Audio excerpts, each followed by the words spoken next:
Welcome back to your Yankees Latest. I'm your host, John Laloggia. The All-Star game was pretty sweet. It ended in a 6-6 tie, and then it went into the home run swing-off, which was pretty awesome. It sounds stupid, and ended up being incredible. Really fun. I got to see Rodon pitch, Chisholm playing second base. That was really fun, just to see representation from those guys.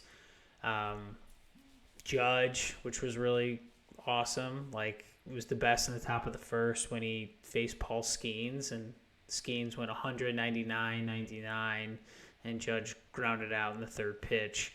So that was cool. And Jazz was robbed by Matt Olson of what could have been a game-tying hit in the ninth. He smoked it down the line, and Olson made a great play at first base. So it was really fun.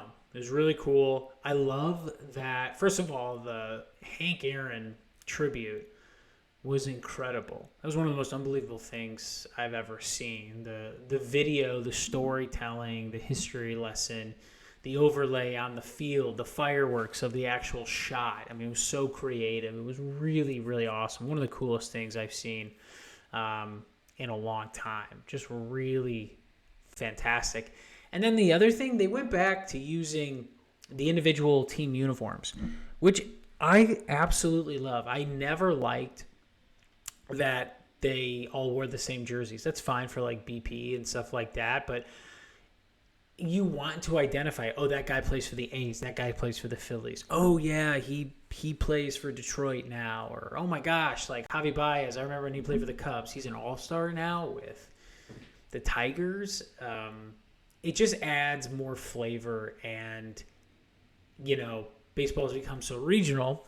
It gives you an opportunity, it gives you an insight into what's happening with different teams and who's doing well for other teams, because not everyone has MLB TV and follows it like us. So it's just a smart thing that they went back and did, and I just think we hammer Major League Baseball and marketing for all of their mistakes and being out of touch, and all that's warranted. But they got it right on All-Star Night. It was a fantastic game. One of the best things about Major League Baseball All-Star Game is that you have to try. Guys are still throwing 90, 99 to 100, so you can't just pack it in like an NBA All-Star Game or a Pro Bowl, which is an absolute joke. This is the best All-Star Game because there is no... You can't half-ass it when you're getting 100, 102 mile an hour fastballs and 98 mile an hour sliders from Mizorowski from the Brewers, which I do not understand how he can make an all-star team like having 5 appearances. I don't think he's hit puberty yet, but it was cool to see him. That guy has electric stuff. All in all, it was really fun, really good, and I thought they got a lot of things right, which I was happy about because they do not always do that. In the swing-off, it's a tie game. Each manager selects 3 members of their team, and they get 3 swings, and then whoever has the most home runs out of those 9 swings from those 3 guys from the AL and the NL wins.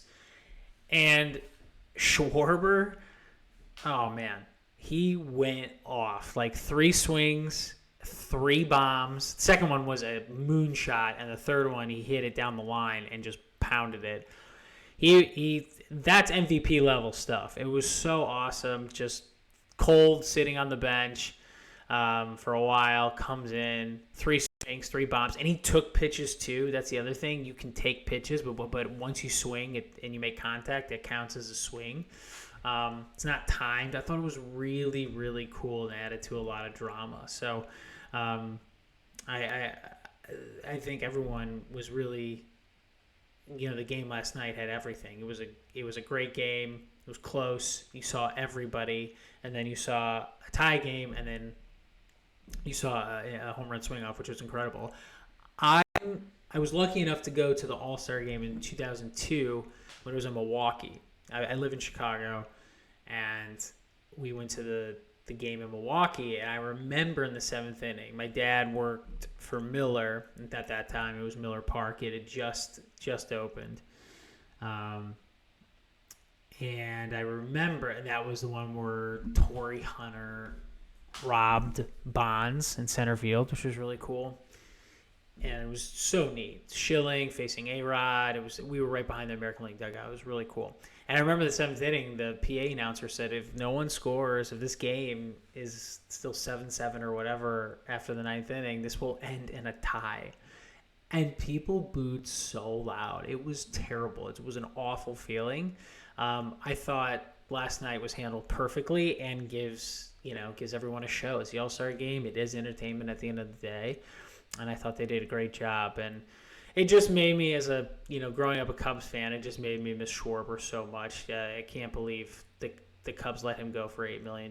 What a mistake. That guy might hit 500 home runs and might end up being probably the best player to come out of that 2016 Cubs World Series winning team.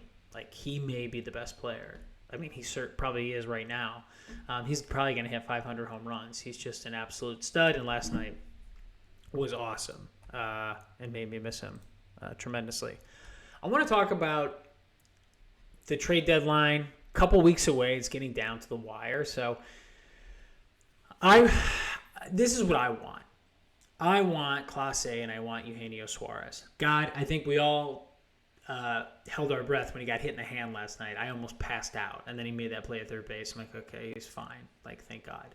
But I literally almost passed out when he got hit on the hand. And I think all of us were freaking out.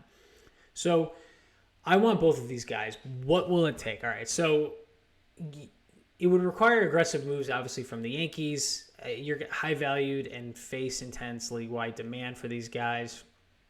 Clase, he signed to a team-friendly contract through 2026 with a $10 million club option from 27 and 28. Obviously making one of the most relievers. His stuff is incredible. Throws 102, 100-mile-an-hour cutters, just impossible to hit. Very difficult late in games. Reportedly, the Guardians said they need at least 2 MLB-ready hitters in a package around high prospects if they trade for Clase. The Yankees are probably just going to give them a ton of awesome prospects. The club is reluctant, but will make an offer if it's good. So there's a bunch of people interested. The Phillies are very interested. So what would it take? 5 multiple top 5 prospects from their farm system. It may take a couple ready now infielders like Peraza, and then Spencer Jones, if they prefer that. So that's probably the package it would take to get Clase. Suarez, so he's pending a free agent, making him like a classic rental in the stretch run. So he's having an incredible year. He has 31 home runs. He leads in RBIs. And so there's a ton of teams that are interested in this guy. So you're going to have to come with a pretty strong offer. I know the Cubs, Tigers, and Mariners are all in the mix in the bidding war. So what would it take? Probably Peraza, Dominguez, if healthy. I think Arizona wants some high minor prospects or some controllable young players. Peraza and Dominguez. Obviously, Spencer Jones is in a lot of these packages. Given Suarez's expiring deal, the Yankees are probably going to focus on keeping prospects intact unless the bidding intensifies. But that's probably what it's gonna take.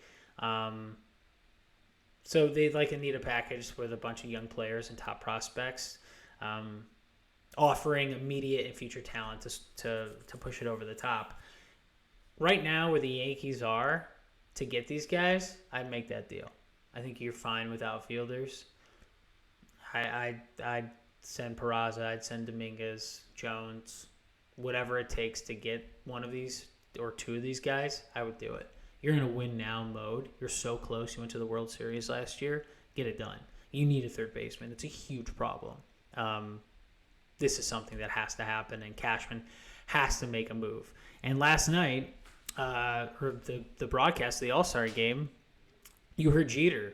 Jeter has inside knowledge, probably better than anyone, saying that Cashman's going for it, that he wants to win, and he's going for it. So there should be nothing stopping this team from making that move. A couple injury updates. Just want to chat about Luis Heel threw 50 pitches, 36 strikes in a rehab game, so I think he should be ready soon. Yarborough, he resumed his throwing program a couple days ago, but nothing there. The lighter's going to be a while, so I'll let you know. No, not a ton of huge updates, but more to come on that. That's been your Yankees Latest. I'm your host, John Laloggia. Join me every weekday for your latest Yankees news. Hopefully you're all enjoying your All-Star break, and I'll see you tomorrow. Take care. Bye-bye.